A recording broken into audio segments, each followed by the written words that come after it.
Y en este sentido, para podernos librar de la ideología, lo que requerimos es de una filosofía de la realidad histórica, pero también social, pero también etnográfica, pero también, etcétera, etcétera, etcétera. De una filosofía de la realidad, en definitiva. ¿Cuál es esa filosofía de la realidad física?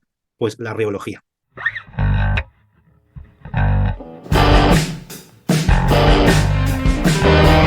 Bienvenidos a Filosofía Fundamental. Hemos dedicado 7 sesiones a este tema que tuvimos a bien en llamar las filosofías del no, que como nos decía David, de alguna forma son una especie de toma de posición ante las filosofías del sí, que son esa afirmación del statu quo, de lo que ya hay, porque en última instancia conviene a estas filosofías del sí que siga habiendo lo que ya hay, ¿no? Entonces, en ese sentido, pues habría que inspeccionar, qué es lo que ya hay y por tanto, ¿a quién le sirve este tipo de filosofías del sí, ¿no? O sea, ¿a quién le sirve mantener estas filosofías? Bueno, hemos hecho ya muchas críticas y hemos visto por eso, digamos, la necesidad de volver a usar la filosofía como una arma o como una herramienta liberadora, ¿no? Un arma cargada de futuro, como decían por ahí del arte, ¿no? Bueno, pues algo así, una herramienta liberadora. Y en ese sentido, pues, y vimos las primeras 3 sesiones, hicimos un marco teórico crítico para poder instalarnos en la positividad del no, y luego las últimas 4 lo hicimos respecto de la propia historia de la filosofía, que, como digo, hemos hecho ya el recorrido B de la historia de la filosofía, y en el siguiente curso vamos a hacer el recorrido A para ver, pues, qué es lo que hemos estado criticando, ¿no? Esto va a ser muy significativo.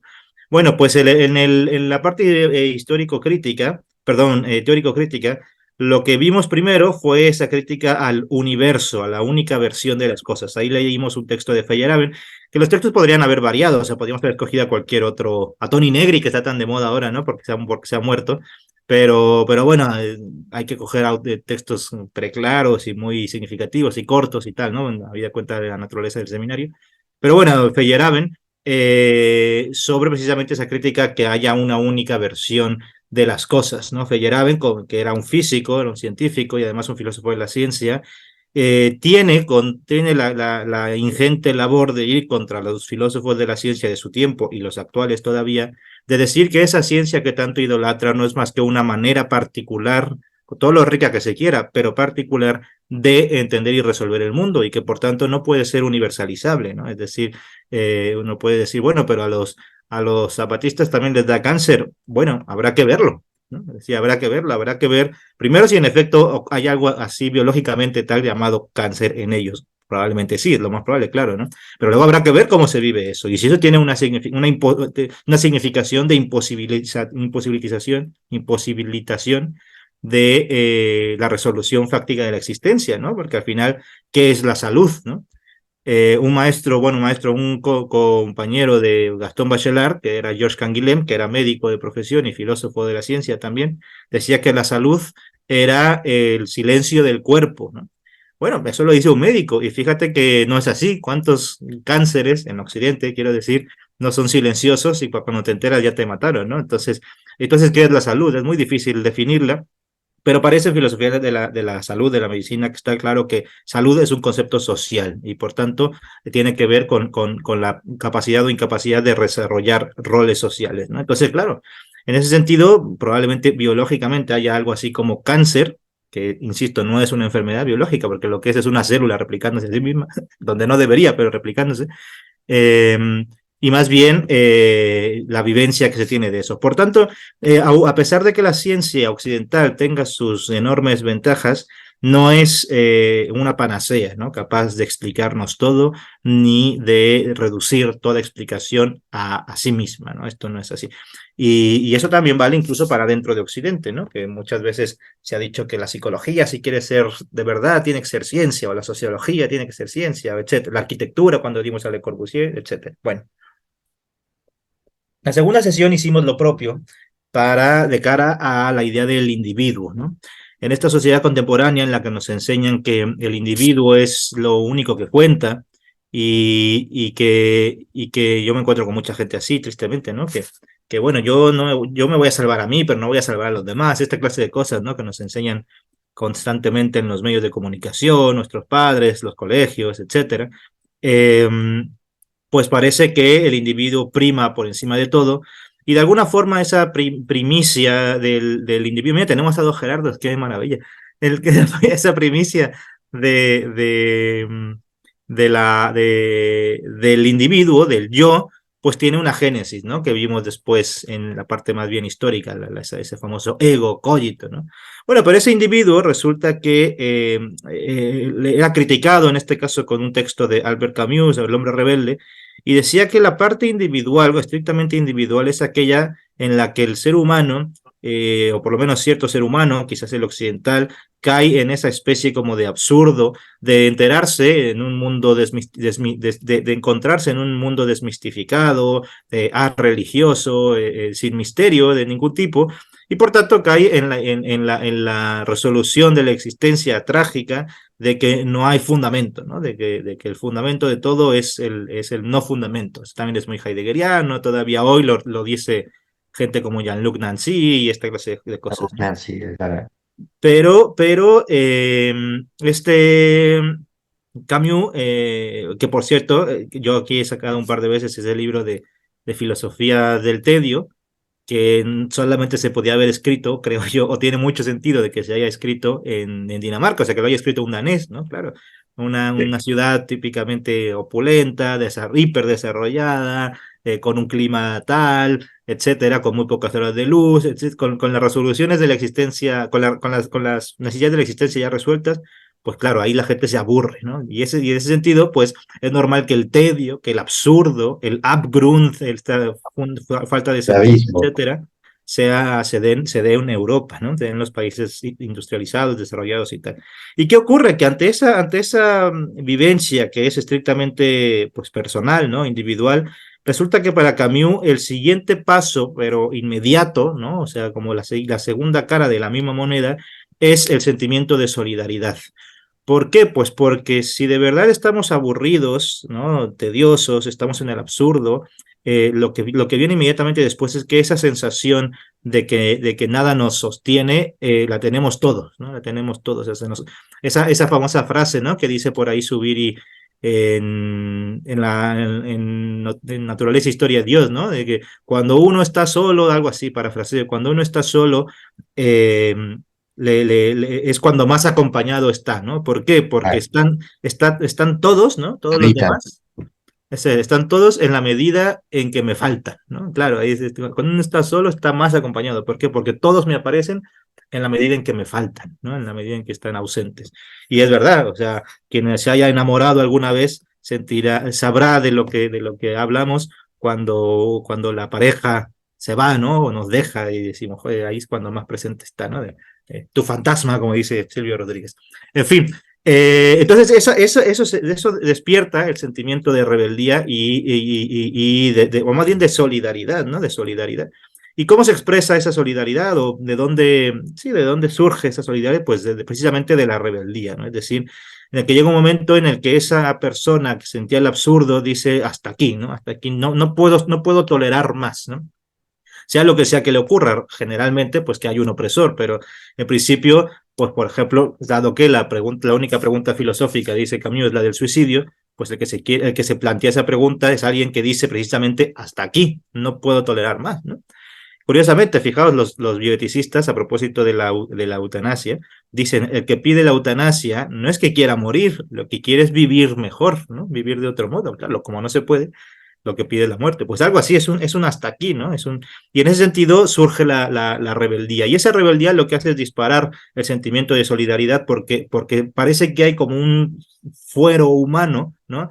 Que es intocable. Y cuando decíamos, ¿no? Respecto del resentimiento, ¿no? Que no se trata simplemente de que es algo que no quiera que me afecte a mí, sino que creo que hay un fondo insobornable que no se le debería tocar a nadie. Ahí estoy siendo precisamente rebelde, solidario, ¿no? Y por tanto, pues siendo auténticamente social. Y en ese sentido concluíamos que el individuo, la idea de individuo esta que nos venden por todas partes, es una invención que nuevamente funciona para unos, ¿no? Les sirve a algunos, pero que, bueno, es muy criticable. Y por eso, más que individuo, lo que hay es una dimensión individual de las personas, ¿no? Lo que vemos son personas, ¿no? Fijaos, en los movimientos libertarios se habla de individualidades, ¿no? Porque como hay colectivos, pues hay individualidades. La palabra es muy mala, no me gusta para nada, pero se refiere a las personas, ¿no? Y esas personas en concreto sí que tienen una dimensión individual.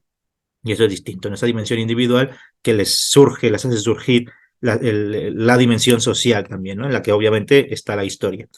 Y por la tercera sesión, también respecto a esto, veíamos que, bueno, estas personas que somos nosotros, ¿no? Precisamente y en la medida en que no hay una única versión, nos movemos pues en un medio, en un ambiente, en un mundo, ¿no? Si se quiere seguir hablando, ahora que dije Heidegger, pues en un mundo, ¿no?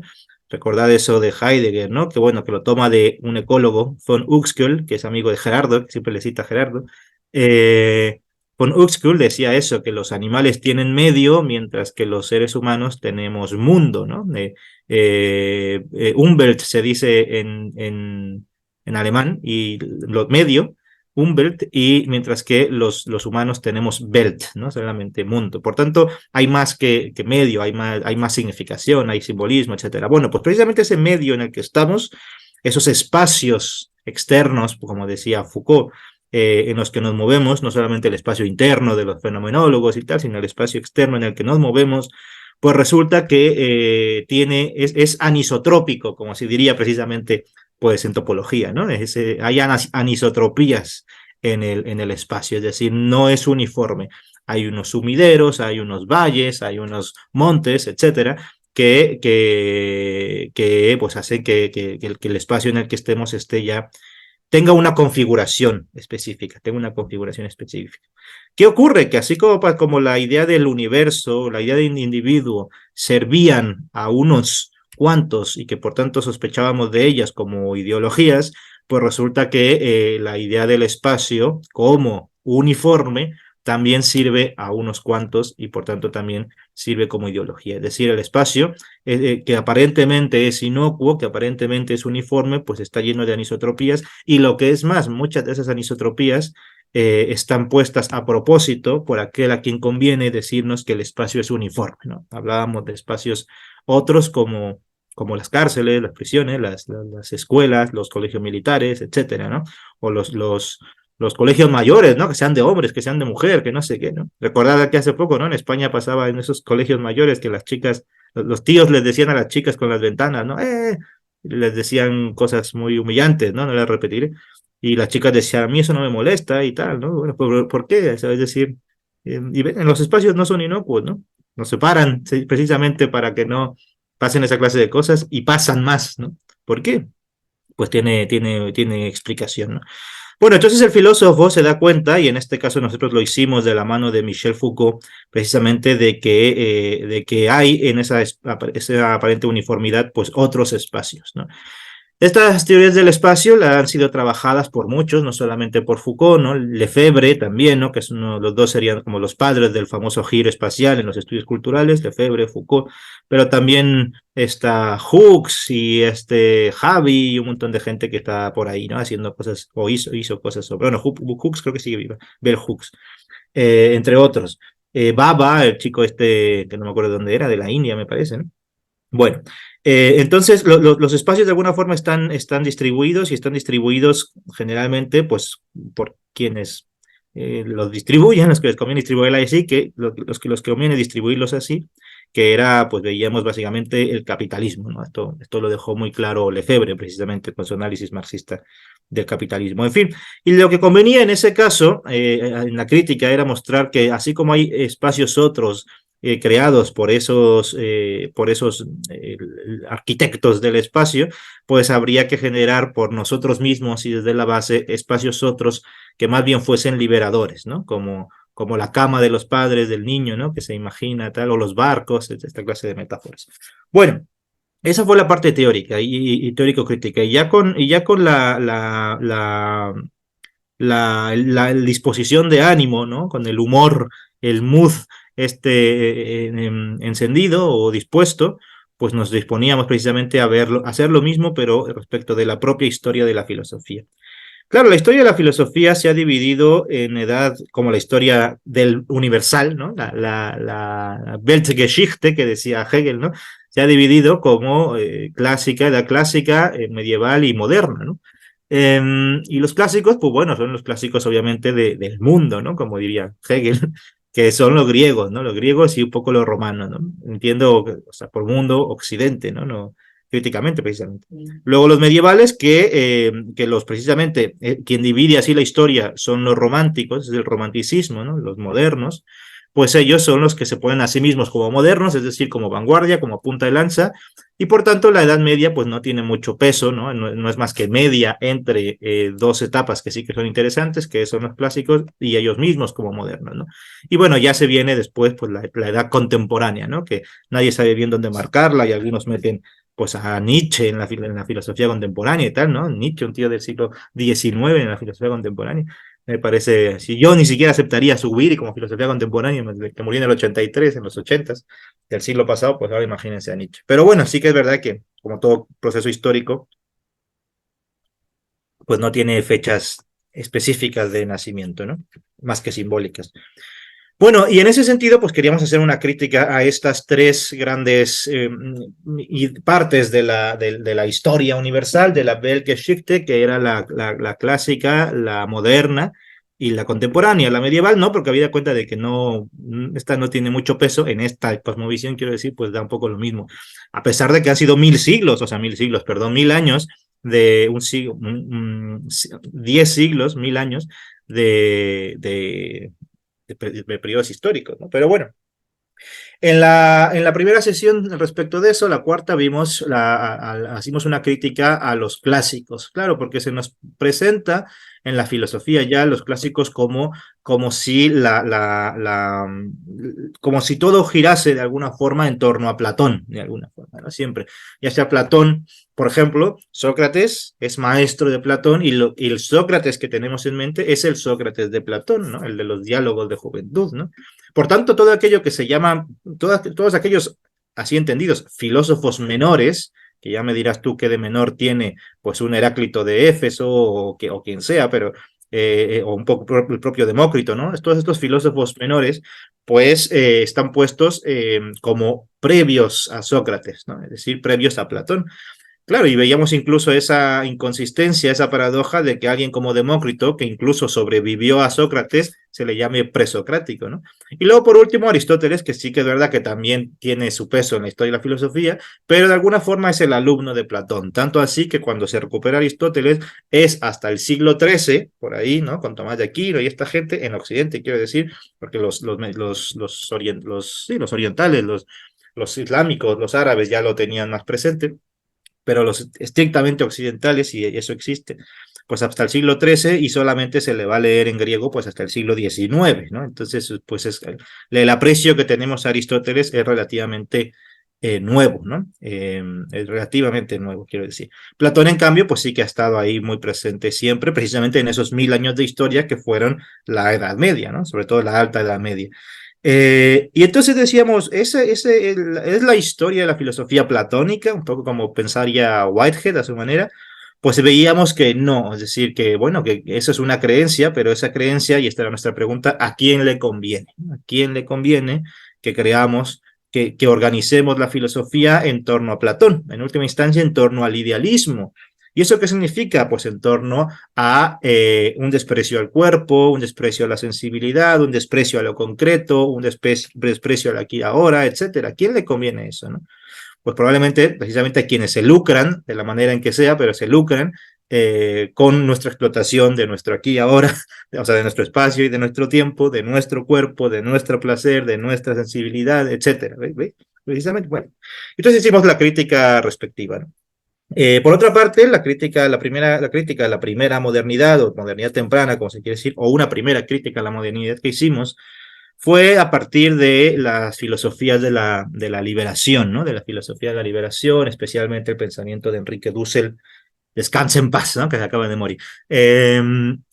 Y bueno, lo que veíamos ahí era que de alguna forma la modernidad se ve posibilitada por pues, como ellos mismos, como Occidente mismo le ha llamado, el descubrimiento de América, ¿no? Que como ha dicho Dussel, más bien es el encubrimiento de América, Si algo se descubrió en todo caso fue el Atlántico, se descubrió como vía marítima de comercio, claro, porque ese no estaba usado como recordar que el centro del mundo hasta entonces era el mar chino, ¿no? El mar indochino era y quien estaba, y Occidente estaba en la periferia del mundo, ¿no? O sea, Occidente, claro, o Europa estaba en la periferia del mundo, eso no tenía no era precisamente el centro del mundo, como creyó Hegel, ¿no? Era ahí una isla aislada en la esquina superior izquierda del mapa, que como bien nos mostró Gerardo en esos mapas fantásticos, que por cierto, si habéis dado cuenta, uno es chino y el otro es árabe. Claro, tiene sentido, porque va a ser el occidental el que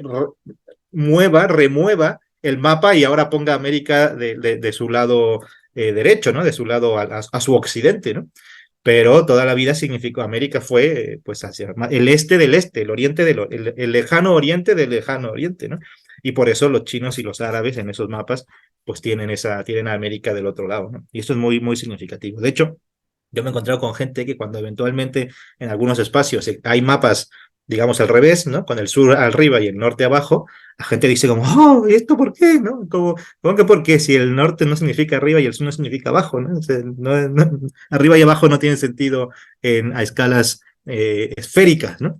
Bueno, en fin, pues veríamos que en la modernidad, claro, solamente es posible cuando pues digamos así, cuando los reyes católicos para salir de la pobreza cultural, intelectual, económica en la que se encuentra, pues Occidente en general, pero digamos esa parte en particular de Occidente, pues deciden irse a la aventura para conquistar precisamente Oriente mediante el Atlántico, que no estaba explotado. Y entonces dicen, es todo o nada, porque no tenemos nada. Entonces lo único que queda es todo. De ahí lo de los famosos, el tesoro de la reina, ¿viste? Claro, era todo o nada, pues se arriesgaron al todo, ¿no?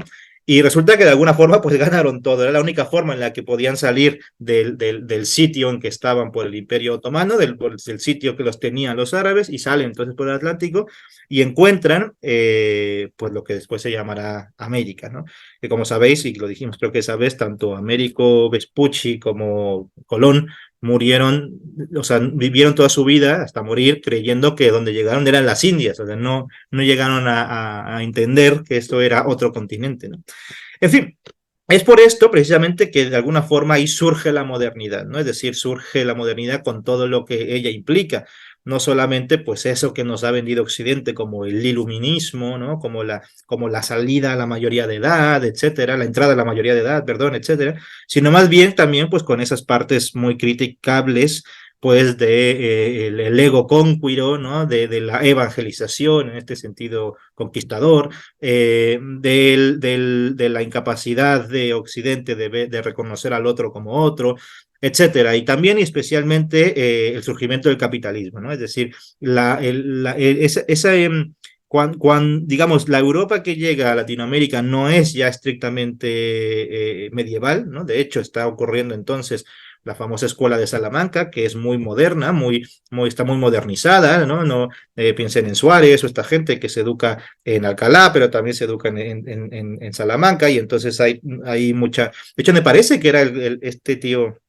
¿Cómo se llama el cardenal? Cardenal Cisneros, creo que es el que quería traer a Galileo, no, a Galileo no, a Miguel Ángel o alguno de estos, a un renacentista italiano lo quería traer a la escuela no me acuerdo si la de Alcalá o la de Salamanca, pero decir, estaban pasando estas cosas, y esto ya era pues de alguna forma el renacimiento, y lo que va a surgir en ese momento y con el descubrimiento de América es precisamente el capitalismo, porque es cuando se da un extractivismo que permite y posibilita la acumulación de bienes. Sabéis que capital se define como trabajo acumulado, ¿no? Y trabajo acumulado es precisamente eso, unos bienes, esos bienes que son, sino trabajo acumulado.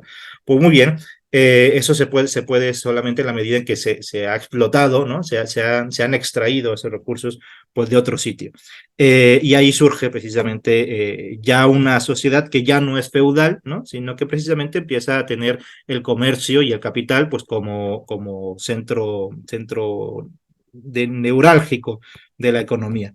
Bueno, pues dicho eso, eso es lo que veíamos en esa sesión en términos filosóficos.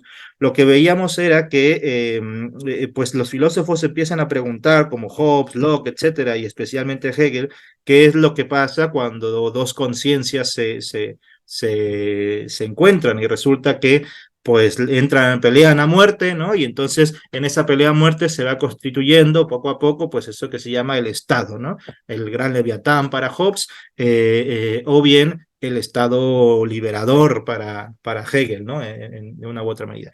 Y lo que ocurría en términos filosóficos, insisto, era que el occidental era incapaz de reconocer al otro como otro, ¿no?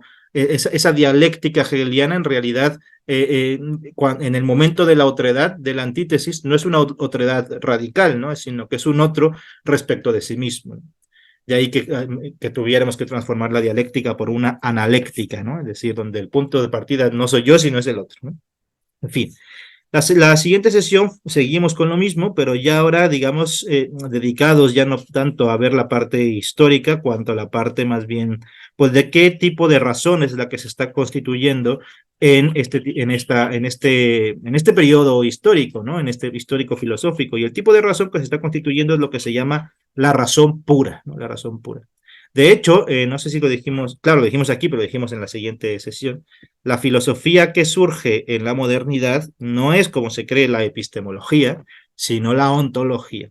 ¿Cuál es la filosofía típica de la modernidad? La ontología, porque la ontología es precisamente una lógica de los objetos puros. Bueno, pues esa lógica de los objetos puros solamente se puede dar ante una idea de razón entendida entendida a sí misma, ¿no? Como una razón pura, es decir, una razón aséptica de las factualidades, aséptica, lo que dijimos en la primera sesión histórica, ¿no? Aséptica de cuerpo, aséptica de sensualidad, aséptica de sentidos, aséptica de aquí y ahora, sino que es trascendental, como decía Kant, ¿no? Esa lógica trascendental. Hay un logos trascendental que será la razón pura y que por tanto tiene unas estructuras a priori, es decir, que no dependen de la experiencia, que son necesarias, es decir, que van a estar ahí desde siempre y para siempre y no podían ser de otro modo.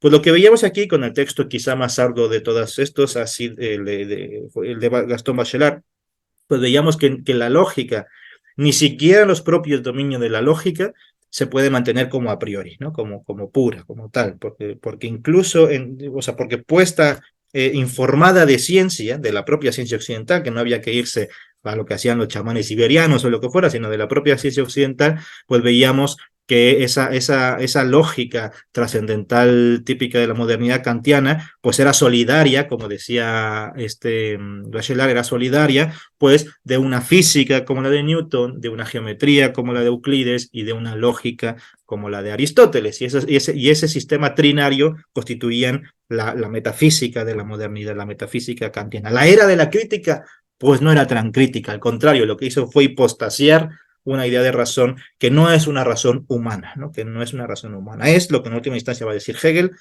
la razón que diríamos así, que la razón que en filosofía, dice Hegel, se llama idea, pero en religión se llama Dios. Es, es potente, muy potente. Por eso tenéis que meteros al curso de los problemas de la filosofía, porque ahí vamos a ver precisamente todas dos sesiones dedicadas a Hegel, una sobre la ciencia de la lógica, donde dice estas cosas, y otra sobre cómo ese Dios se hace realidad, ¿no? De la filología del espíritu. En fin, esto hay que entenderlo, esto es muy rico y es muy guau. Y uno cuando lo lee dice, madre mía, yo quiero ser un hegeliano, quiero ponerme a estudiar a Schelling luego, ya, fíjate. Pero claro, eh, independientemente del prurito intelectual, pues ver las consecuencias, como decía Pablo al principio, ¿no? Las consecuencias que hay, que hoy somos lo que somos por lo que han hecho de nosotros, ¿no? Esta frase de Sartre, por lo demás, de Sartre, el amigo de Camus. Eh, que parece que, bueno, no sé, pero me da la impresión que estuvo implicado en la muerte de Camus, porque hoy se piensa que Camus no se murió en un accidente de coche. Sabéis que Camus era prácticamente un anarquista y claro, esos molestan a muchos, sobre todo a los comunistas. Entonces, pues eso de que muera en un accidente de coche, pues suena raro, ¿no? Bueno, pues entonces la razón pues no es pura, ¿no? Como hemos visto. Y la última sesión, la anterior a esta, lo que veíamos pues era la crítica a la contemporaneidad. Y básicamente lo que decíamos entonces, o la tesis central, si se quiere, es que hoy, tristemente, y esto habría que decirlo abiertamente, de puertas afuera, aunque no consigamos plazas, como decía Pablo, o Paseo, ¿no? Etcétera, habría que decirlo, no hay filosofía, ¿no? O sea, lo que hay hoy son ideologías que están operando y operando y operando. Pero nuevamente, ¿a quién, ¿a quién beneficia? ¿A quién sirve? ¿Por qué todos están haciendo lo mismo? Pues nuevamente es lo que estábamos diciendo, la filosofía hoy, tristemente, y como había dicho Camus, que lo dijimos de pasada nada más porque no leímos esa parte del texto, eh, pues justifica el mal. Lo que digo es que sirve para justificar el statu quo, y esa no creo que sea yo la función de la filosofía, ¿no? Sino pues precisamente la de la ideología, de los ideólogos, de los constructores de mitos.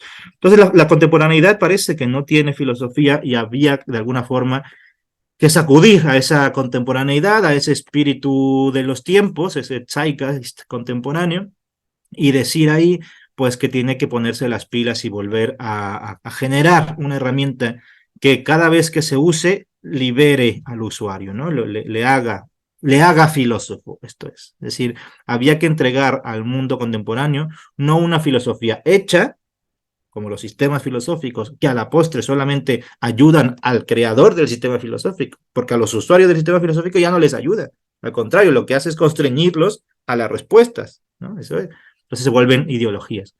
Había que generar una filosofía, pues, que no estuviera hecha, sino una filosofía que sirviese para hacer filosofía, ¿no? No una doctrina como filosofía hecha, sino una herramienta para hacer filosofía. Y en ese sentido, pues esto era lo que pretendíamos con la reología.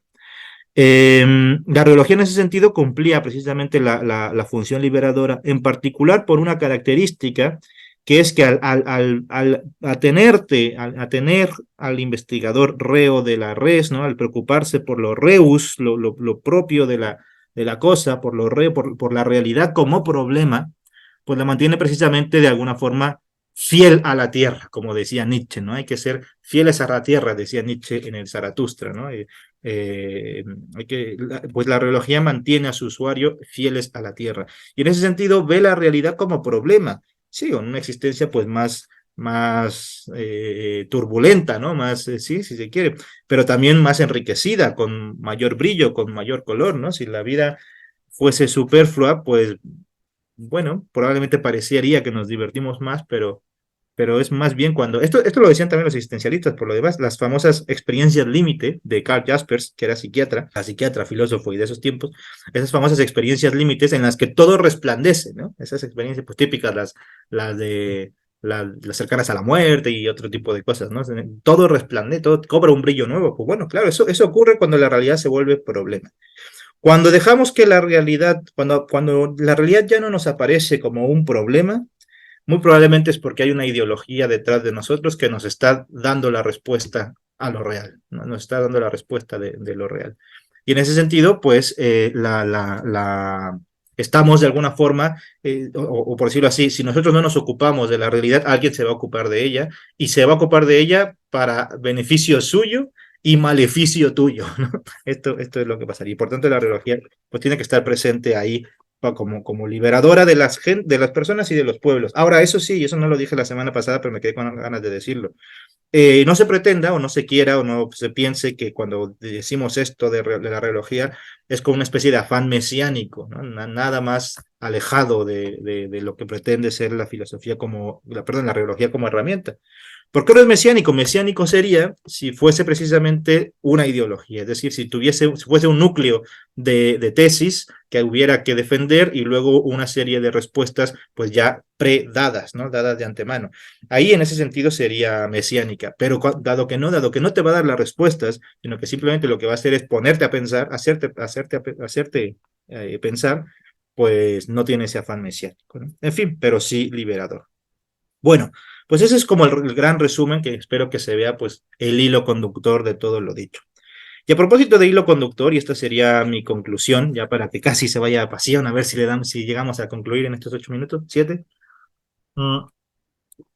Gerardo la vez pasada, bueno, hace ya varias sesiones nos ponía en el aula virtual, pues un poco lo que él consideraba como el hilo conductor de las primeras 3 sesiones, Y luego en una de las sesiones más cercanas nos decía, ¿por qué no hacemos lo mismo, ¿no? Respecto de lo que hemos avanzado, ¿no? Bueno, pues se podría intentar de alguna forma como conclusión, ¿no? Que voy a recordar aquí primero lo que hice, lo que dijo Gerardo y luego lo que le respondí y añadiendo pues las otras sesiones, ¿no? Que quedaron.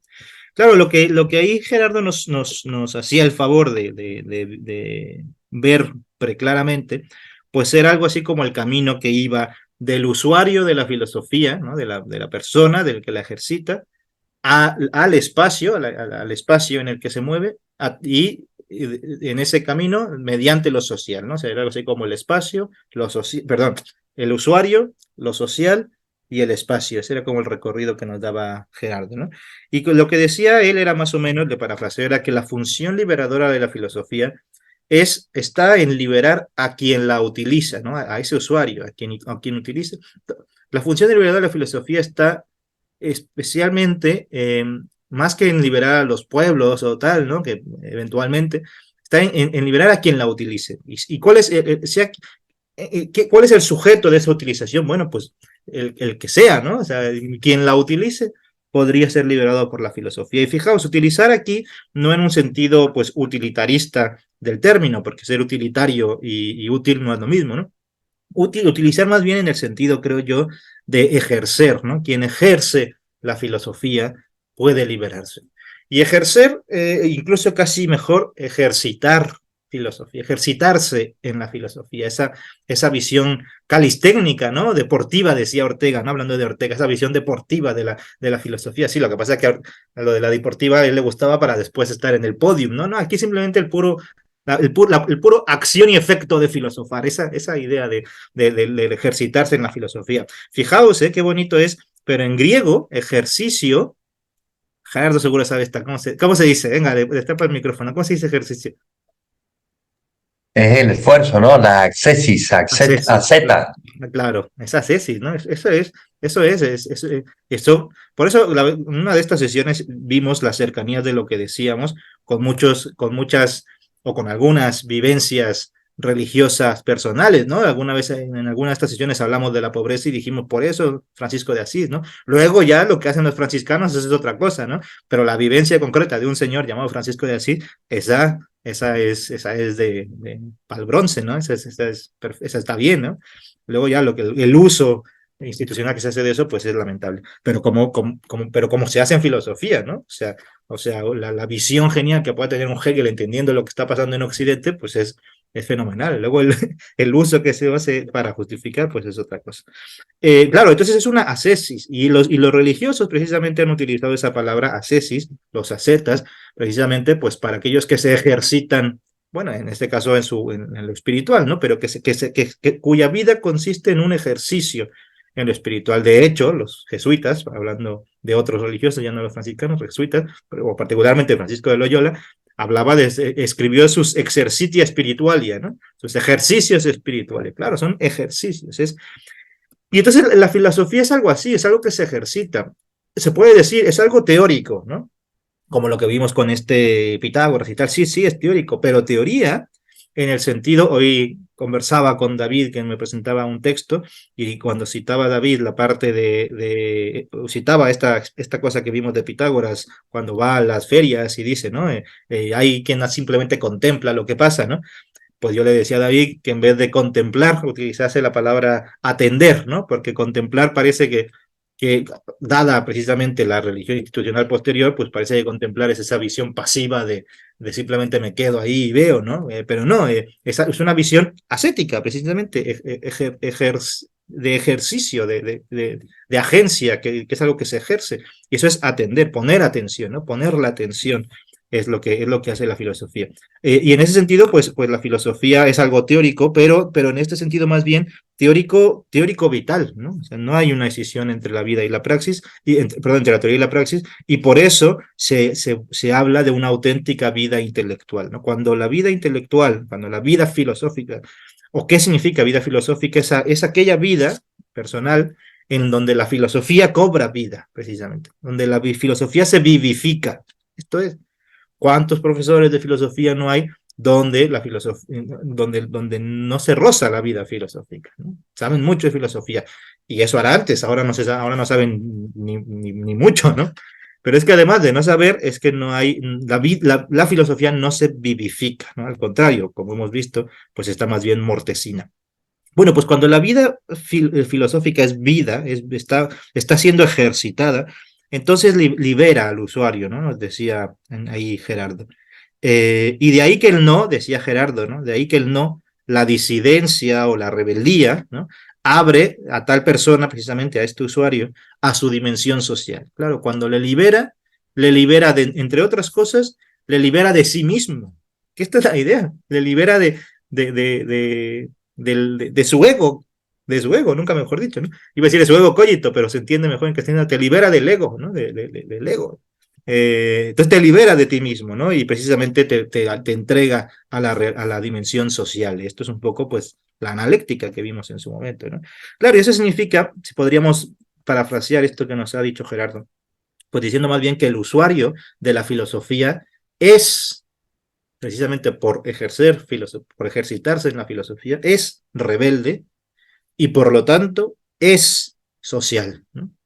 Hoy no hay, aunque lo haya podido haber en su tiempo y por razones de su tiempo, hoy no hay filósofo que en tanto que filósofo, es decir, en tanto que está ejercitándose en la vida filosófica, no hay filósofo que no sea rebelde y por tanto, y junto con eso, que no esté comprometido o que no esté entregado a la dimensión social.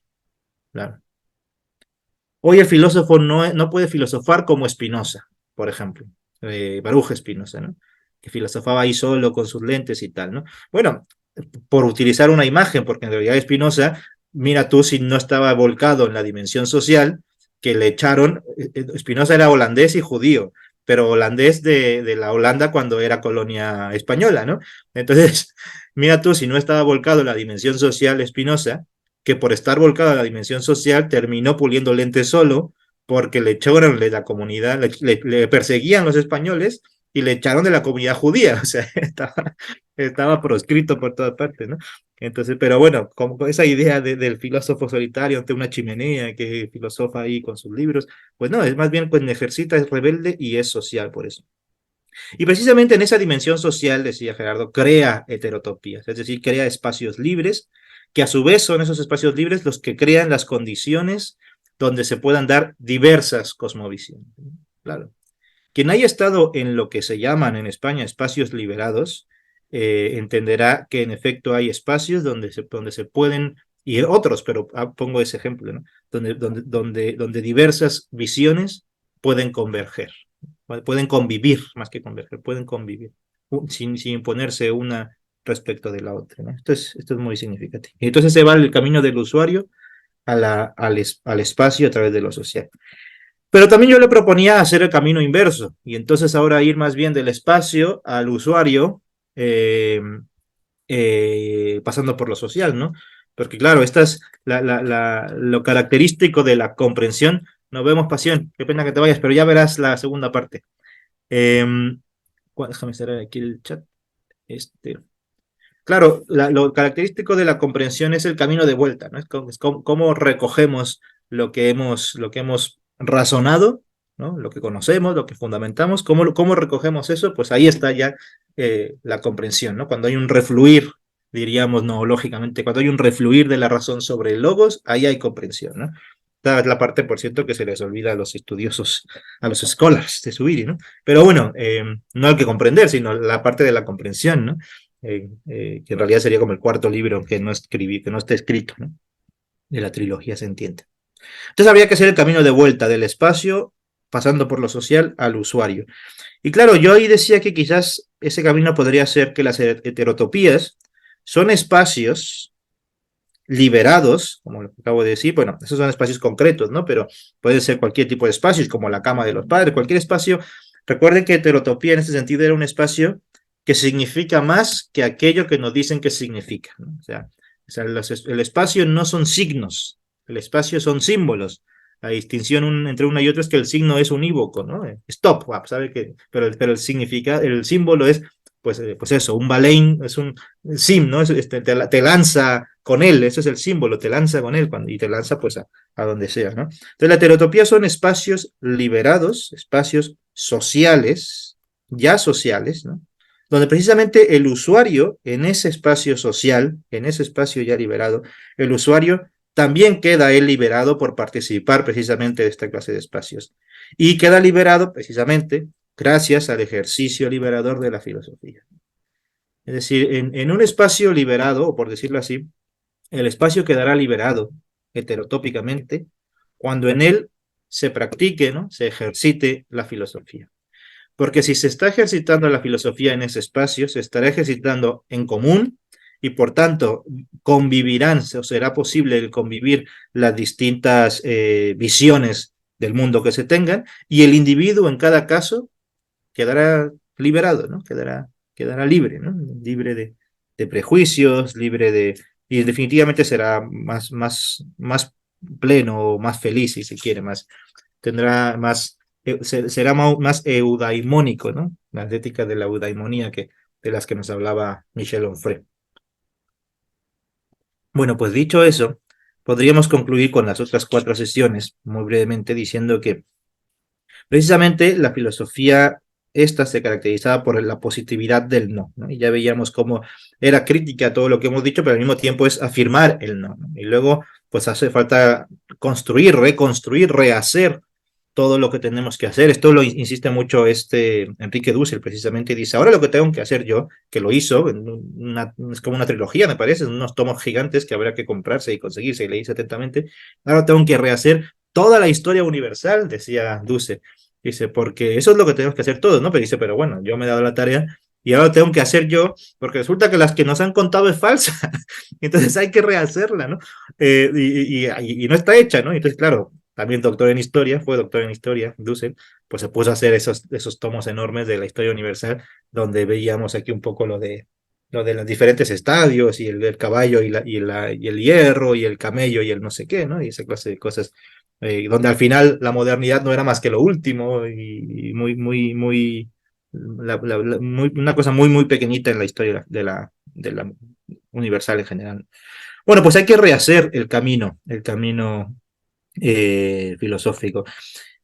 Por lo menos yo diría que ya sabemos por dónde no, un poco lo que decía Pablo al principio, ¿no? Podríamos decir que los clásicos no son solo o exclusivamente idealistas, ¿no? Los clásicos ya sabemos que no son solamente idealistas. Hay más en el mundo de los clásicos que el meramente idealistas, ¿no? Y que además, por tanto, la historia de la filosofía no es esencialmente idealista, ¿no? Esto en Reología, que de hecho, a ver si ese artículo, dado que la universidad que lo tenía que publicar no lo publica, pues entonces lo tenemos que publicar nosotros. Esto se llama autogestión, esto se llama acción directa, esto se llama do it yourself. Lo que en Reología llamaríamos que por cada filósofo lógico ha habido al menos un filósofo físico, ¿no? Esto es. Entonces, los clásicos no son solo idealistas. Los modernos, a su vez, o la modernidad, a su vez, no es la única visión posible del mundo, ¿no? Ya ves, ahí está, ya sabemos. Entonces, claro, hay que coger los clásicos, sí, pero que sepamos que no son exclusivamente idealistas, que hay otros clásicos y que también nos sirven. Hay que coger a los modernos, sí, pero que sepamos que no es la única visión. Contra lo que la propia modernidad pensó, quiero decir, contra lo que los propios clasicistas han pensado. Recordad, no sé, aquí creo que no lo dije, pero recordad a Ernest Renan, aquella famosa oración ante la Acrópolis, ¿no? Que en ese momento están haciendo el Ernest Renan y luego ya, pues no sé, 50 años después, Nestlé, cuando dice esto del famoso paso del mito al logos, ¿no? Claro. Y entonces lo que ocurre en el paso del mito al logos, en realidad, esto yo lo he dicho en mis clases de historia de la filosofía, precisamente, lo que ocurre en el paso del mito al logos es precisamente una mitificación del logos. Lo que ocurre es que ahora el logos es el mito fundacional, ¿no? Pero eso no ocurre en Grecia, eso ocurre en el romanticismo, y luego con un romántico como Renan, precisamente que cuando va a la Acrópolis hace una oración y una plegaria y se pone de rodillas y no sé qué, y luego Nestlé que se saca esto del mitos sum logos, ¿no? pero en realidad lo que ocurre es una mitificación del logos. Bueno, pues no es que no haya clásicos, no es que haya modernos, lo que pasa es que no hay esos clásicos que dijeron los modernos y, no hay, y la modernidad no es lo que ella pensó de sí misma. ¿Veis? Esto es. Y respecto de la tercera sesión, precisamente contra lo que piensa la modernidad, y aquí es el tercer no, no hay razón pura tampoco. No es que no haya razón. Esto fue lo que dije yo en Salamanca, en la Universidad de Salamanca. No es que no haya razón. Lo que no hay es pura razón. Es distinto. Esto es lo que yo les decía en Salamanca, porque claro, el congreso aquel se llamaba la debilidad de la razón, ¿no? Y claro, yo me preguntaba, ¿y por qué debilidad? No, no es débil la razón es la razón que es. Más bien lo que ocurre es que la modernidad se excedió en la fortaleza de la razón, ¿no? O sea, lo que hubo fue un pecado, entre comillas, no por defecto, como hoy, como creen los que creen que la realidad se ha hecho, que la razón se ha hecho débil, sino por exceso, ¿no? Se creyó que la razón era más que lo que era y que podía más que lo que podía. Y esto no lo digo solo yo, esto lo dice pues Walter Benjamin, Horkheimer, toda esta gente de la escuela de Frankfurt, pero también lo dice Heidegger, ¿no? Que en última instancia la razón fue la razón que es la modernidad, la razón de la modernidad es la razón metafísica, es la razón científica y eso es la razón técnica, que en última instancia recodificada la razón pura que terminó siendo razón instrumental. Y, y contra lo que ella misma pensó de sí misma, que era omnipotente, por creerse omnipotente, lo que hizo fue cargarse el mundo, cargarse la realidad, ¿no? Con guerras mundiales, con desastres ecológicos, etcétera, ¿no? En fin, entonces esto es, no es que no haya razón, lo que pasa es que no hay razón pura. Entonces, ¿qué es razón? Pues una razón en marcha, una búsqueda de fundamentos, etcétera. Ahí hay tercer no. Y esto significaría, juntando estos tres nos de alguna forma, y especialmente los últimos dos nos, habría que decir que más bien o por lo tanto, el ego, este ego del que ya hablamos ahora, no es único, no es un ego único, ¿no? No es el ego moderno no es el único, no es excluyente, no es exclusivo, pero es que tampoco es comienzo. No es ni principio, no es ni único ni principio, ¿no? No tiene ese carácter principial el ego. Aquí en su momento vimos lo que decía Dussel, ¿no? Bueno, no era Dussel, pero el nosotros estamos, ¿no? Era otro filósofo de la liberación, no me acuerdo quién era. Eh, Aníbal, no me acuerdo, bueno, no sé, Aníbal Quijano me parece era él, ¿no? Que decía, nosotros estamos, ¿no? Ya no es el ego, sino nosotros ya en una comunidad, y aparte, pues esto con las enseñanzas de las indígenas, ¿no? Y es la comunidad la que está, y está en su tierra, ¿no? Además, en fin, pero independientemente de que esa pueda ser una respuesta, que es una, habrá que ver si nos vale o no, sí que es verdad que el ego no es principio, porque como ya dijimos hace un momento, recordábamos y lo vimos en su momento con la clase sobre Camus, el ego no es ego porque sale junto con él en su momento de rebeldía la solidaridad con los otros. Siempre hay una colectividad pensando, siempre es el nosotros el que es principio, claro, el que es principio. Esto es muy, muy significativo. Y por último, el cuarto no sería pues que la contemporaneidad, así como los clásicos no son idealistas o no solo idealistas, la modernidad no es la única visión, en la modernidad no hay razón pura, pues el cuarto sería que la contemporaneidad no es ontológica, no es ontología, porque precisamente ya no puede seguir la filosofía de la modernidad, es lo que dijimos, la ontología es la filosofía de la modernidad, no la epistemología, porque donde se generan espacios lógicos con los cuales sustituir la realidad, porque esos espacios lógicos son los que son a priori necesarios, mientras que la realidad es contingente, etcétera. O sea, es con el espacio lógico con el que se sustituye el espacio real, o si queremos verlo en términos de heterotopología, es con un espacio inventado uniforme, métrico, euclidiano, si quieres, ¿no? Un espacio lógico como el que buscaba Descartes, con el que se sustituye el espacio anisotrópico y real que tenemos y vivimos todos, ¿no? En el que vivimos todos. Entonces la contemporaneidad no es ontología, porque no es como la filosofía, no es moderna, y tampoco, junto con eso, tampoco es ideológica, ¿no? No es ideología, ¿no? La contemporaneidad no puede, o no tendría que ser ideológica. ¿Y cómo no tendría que ser ideológica en estos tiempos tan aciagos, ¿no? Tan duros que nos tocan vivir, que siempre nos tocan, siempre, todo tiempo es duro, ¿no? Pero bueno, nos tocó vivir en este y este también es duro. Y en este sentido, para podernos liberar de la ideología, lo que requerimos es de una filosofía de la realidad histórica, pero también social, pero también etnográfica, pero también, etcétera, etcétera, etcétera. De una filosofía de la realidad, en definitiva. El calificativo, digamos, a lo yacurí, ¿no? Filosofía de la realidad histórica, lo histórico de alguna forma sobra, entre comillas, porque lo que requerimos es precisamente una filosofía de la realidad, porque si es realidad, es histórica, y si es realidad, es social, y si es realidad, es etnográfica, y si es realidad, es todo esto, y más, ¿no? La realidad es más que eso, como se llamará mi libro eterno, que no acabo de escribir, mi eterno libro, más que eterno, duradero, ¿no? Inacabable. Claro, en ese sentido, esa filosofía de la realidad tendrá que ser, como hemos dicho, físicamente responsable, ¿no? Tendrá que respetar el principio metafísico de responsabilidad física. Ser físicamente responsable significa, para estos fines, significa estar humanamente comprometido, ¿no? Nada humano me es ajeno, decía Cicerón precisamente, no, nada humano me es ajeno.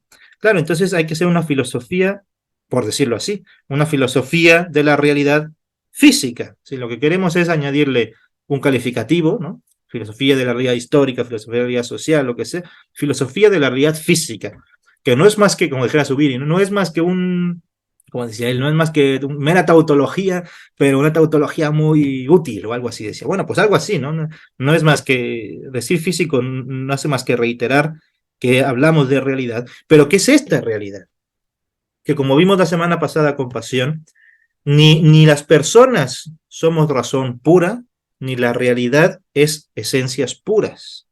Realidad es esta realidad, concreta, determinada, con relaciones de dependencia entre países, con guerras actuales y el mundo se está incendiando, como decía la vez pasada Gerardo, ¿no?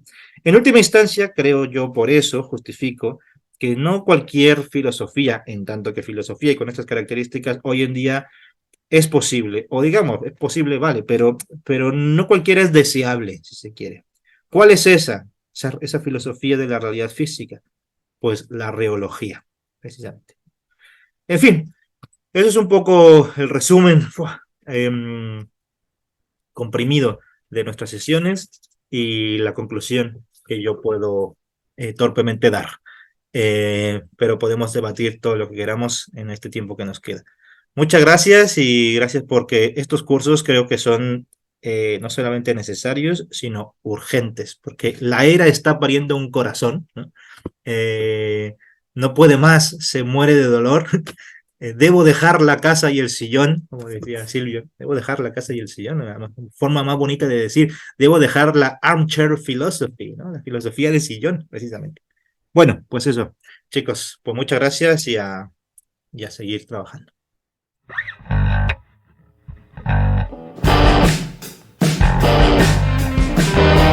Esto fue Filosofía Fundamental.